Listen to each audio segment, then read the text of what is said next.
Welcome to my channel set tax சேனலுக்கு உங்களை அன்புடன் வரவேற்கிறேன். இன்னைய வீடியோவில் நம்ம என்வலப் மெத்தடில் பணத்தை எடுத்து வச்சு நம்ம செலவு பண்ணுறோம் இல்லையா? பட்ஜெட் போட்டதுக்கப்புறம் ஒவ்வொரு என்வலப்லையும் ஒவ்வொரு கேட்டகிரி ஆஃப் எக்ஸ்பென்சஸை எழுதி இந்தந்த செலவுக்கு எவ்வளோ ரூபான்னு பணம் எடுத்து அந்த மாதிரி பிரித்து வச்சு நம்ம செலவு பண்ணுறோம் இல்லையா? இந்த மாதிரி பிரித்து வச்சு செலவு பண்ணும் பொழுது நம்மளால் பணத்தை அதிகமாக மிச்சம் பண்ண முடியும். திட்டமிட்டு பட்ஜெட் போட்டு இந்த மாதிரி செய்யும் பொழுது கண்டிப்பாக என்வலப் மெத்தடில் பணம் சேமிக்க முடியும். அப்படிங்கிறதுக்கு ஒரு 10 டிப்ஸை மணி சேவிங் ஹேக்ஸை நான் இந்த வீடியோவில் சொல்லியிருக்கேன். அதாவது இந்த மாதிரி நம்ம பணத்தை பிரித்து வச்சு என்வலப் மெத்தடில் செலவு பண்ணோம் அப்படின்னா நம்மளால் எப்படி பணத்தை சேமிக்க முடியும், வீணான செலவுகளை தவிர்க்க முடியும், பட்ஜெட்டுக்குள்ளே செலவு கொண்டு போக முடியும் அப்படிங்கிற அந்த 10 வழிமுறைகளை நான் உங்களுக்கு சொல்லித்தர போகிறேன். ஃபஸ்ட்டு ஒன், இப்போ நீங்கள் மளிகை சாமானுக்கு இவ்வளோ ரூபா, பாலுக்கு இவ்வளோ ரூபா அப்படின்னு ஒவ்வொரு செலவையும் அந்த கவரில் எழுதி அதற்கான பட்ஜெட் தொகையை நீங்கள் அந்த என்வலப் கவரில் போட்டு வச்சிட்டிங்க அப்படின்னா நீங்கள் என்ன செய்ய போகிறீங்க, மளிகை சாமான் வாங்க போகிறீங்கன்னா மற்ற கவரை டிஸ்டர்ப் பண்ண மாட்டீங்க, மளிகை கவர் மட்டும்தான் எடுத்து செலவுக்கு எடுப்பீங்க.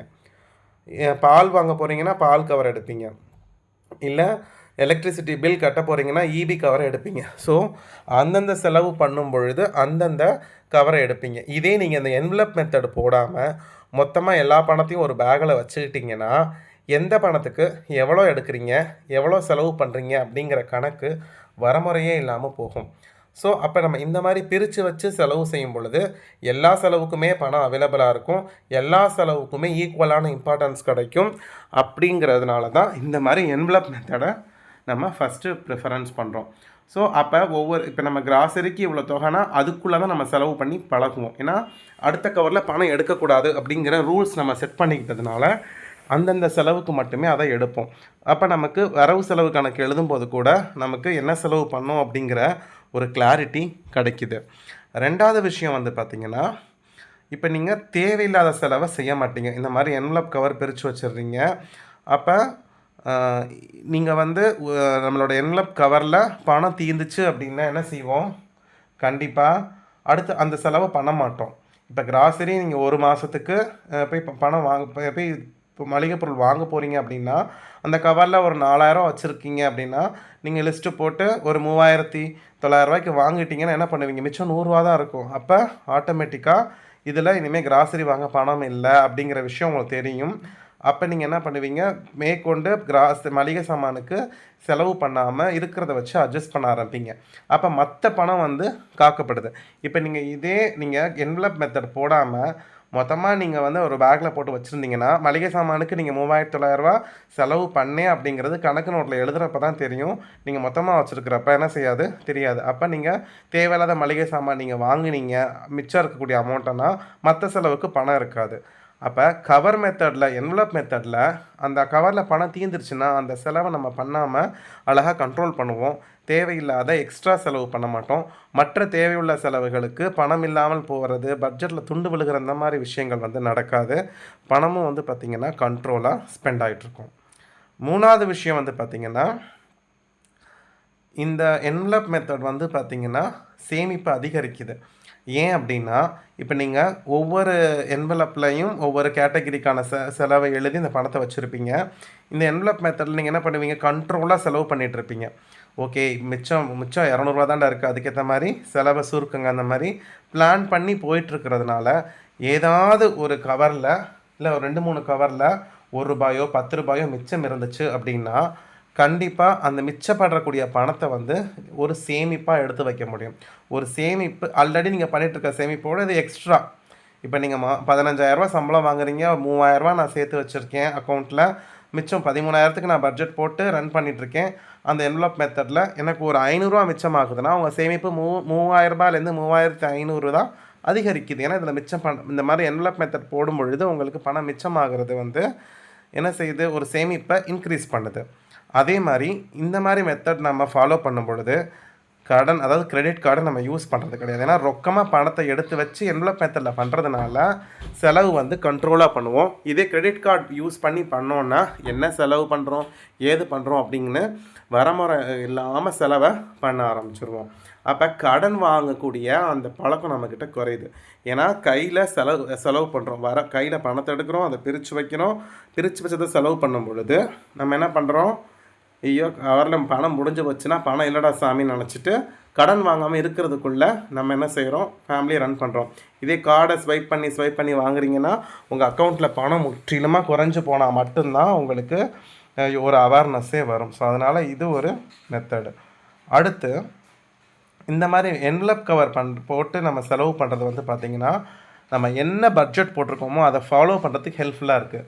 ஏன்னா இந்த என்வலப் மெத்தடில் நீங்கள் பணம் போடுறதே நீங்கள் போட்ட பட்ஜெட்டை வச்சு தான். நீங்கள் ஒரு பட்ஜெட் போடுறீங்க, கிராசரிக்கு 3000 ரூபா, காய்கறிக்கு 800 ரூபா, நான்வெஜ்ஜுக்கு ஒரு 1000 ரூபா, ஃப்ரூட்ஸுக்கு 500 ரூபா, இந்த மாதிரி பட்ஜெட்டை நீங்கள் போட்டுட்டு அந்த பட்ஜெட்டை தான் என்வலப்பில் பிரித்து வைக்கிறீங்க. அப்படிங்கிறப்ப இதுதான் பணம், இவ்வளோ தான் இருக்குது அப்படிங்கிற ஒரு அவேர்னஸ் நமக்கு வந்துடுது. அதனால் அந்த கவரில் இருக்கக்கூடிய பணத்தை மட்டுமே அந்த செலவுக்கு பண்ணுறதுனால பட்ஜெட்டை ஈஸியாக ஃபாலோ பண்ண முடியும். நீங்கள் இந்த கவர் போடாமல் வெறும் பட்ஜெட்டை மட்டும் போட்டு மொத்தமாக பணத்தை வச்சு செலவு பண்ணும் பொழுது கண்டிப்பாக பட்ஜெட்டில் துண்டு விழும். ஏன்னா நம்ம வரமுறை தெரியாமல் செஞ்சுருவோம். 3000 ரூபா நான் பட்ஜெட் போட்டிருக்கேன்னா நீங்கள் 3000 ரூபா தான் கிராசரிக்கு செலவு பண்ணியிருக்கீங்கிறது கவர் மெத்தட் போட்டால் மட்டும்தான் தெரியும். அப்போ பட்ஜெட்டை அடி வாங்காது. இதே நீங்கள் மொத்தமாக எடுத்து செலவு பண்ணும் பொழுது 4000 ரூபா கூட நீங்கள் எழுதியிருக்கலாம். அதுக்கப்புறம் நீங்கள் செலவு கணக்கு எழுதுகிறப்ப தான் ஐயோ எக்ஸ்ட்ரா 1000 ரூபா பண்ணிட்டோங்கிறதே வரும். ஸோ பட்ஜெட்டை ஈஸியாக பின்பற்றதுக்கு என்வலப் மெத்தட் தான் பெஸ்ட்டு வழி. அடுத்து 6வது விஷயம் பார்த்திங்கன்னா உங்களோட செலவு பழக்கத்தை புரிஞ்சிக்க முடியும். எப்படின்னா இப்போ நீங்கள் ஒரு 10 கவர் போட்டு வச்சுருக்கீங்க. நீங்கள் இப்போ காய்கறிக்கு ஒரு 4 வாரத்துக்கு சேர்த்து 1000 ரூபா போட்டிருக்கீங்க. நீங்கள் ஒரு மொதல் வாரம் 250, 2வது வாரம் 250, 3வது வாரம் 250, 4வது வாரம் 250ன்னு பிரித்து செலவு பண்ணணும்னு நீங்கள் நினச்சிட்ருக்கீங்க.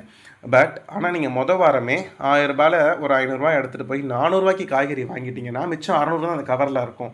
அப்போ அந்த காய்கறி கவரை பார்க்கும் பொழுது இப்போ நம்ம எக்ஸ்ட்ராவாக என்ன பண்ணிட்டோம், செலவு பண்ணிட்டோம். அப்போ அடுத்த 3 வாரத்துக்கு கண்ட்ரோலாக பண்ணுவோம். அப்போ நம்ம கவனமாக செலவு பண்ணணும் அப்படிங்கிற ஒரு கற்றல் அங்கே நடக்குது. அதுக்கு பார்த்திங்கன்னா என்வலப் மெத்தட் தான் யூஸ் பண்ணுது. ஸோ எந்த எக்ஸ்பென்சஸை நம்ம அதிகமாக பண்ணுறோங்கிறது கவர் மெத்தட் மூலமாக தான் நம்மளால் கண்டுபிடிக்க முடியுது. திட்டமிட்டு செய்யக்கூடிய இந்த நிதி ஒழுக்கம் அப்படிங்கிற ஒரு டிசிப்ளின் நம்மக்கிட்ட உருவாகுது.